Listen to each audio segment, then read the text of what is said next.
Let me explain how habits are formed. If you have to learn a new signature, it starts by trying and testing a few alternatives. Once you've decided what your signature should look like, you start making it and repetition takes place. The more you sign, the more habitual it becomes, until the point of complete rote behavior is reached. This is a term to remember. Rote means the action or behavior is automatic to the point of execution without thinking or conscious control. All the behaviors we repeat become patterns.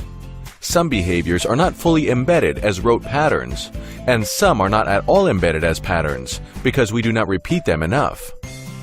The more we repeat a specific behavior with purpose and success, the more that behavior becomes a pattern with less conscious control. At a certain point, the pattern becomes rote. This happens along a gradient line determined by repetition and a sense of success and satisfaction. As the behavior becomes rote, less effort is necessary to do it. Think of a couple that started ballroom dancing. During the initial phase, they have to count the steps, focus on the music, think of their body position, control their balance, and decide on how to hold each other. As they practice, the movements become automated and eventually they dance with grace, talking with each other about things not even related to dancing. It became a habit. This is what shadow match identifies, the relative intensity of habits. To be precise, shadow match is an intelligent worksheet with complex algorithms able to identify and quantify the relative level of rote maturity of 25 different behavioral patterns or habits.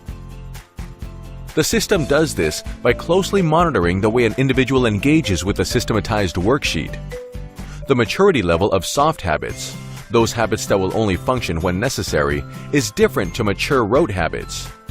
For example, if the habit of problem solving is developed only to the intensity of necessity, we can predict that the individual will only behave as a problem solver when it is necessary.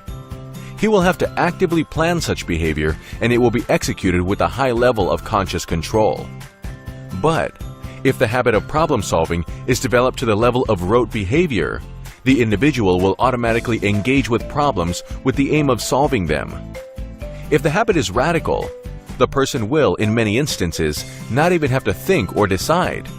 In some instances, the behavior of the individual is controlled by the intensity of the habit and not by choice or conscious decision. Habits are reliable predictors of behavior. The relative intensity of a habit, as indicated by shadow match, is a reliable predictor of behavior.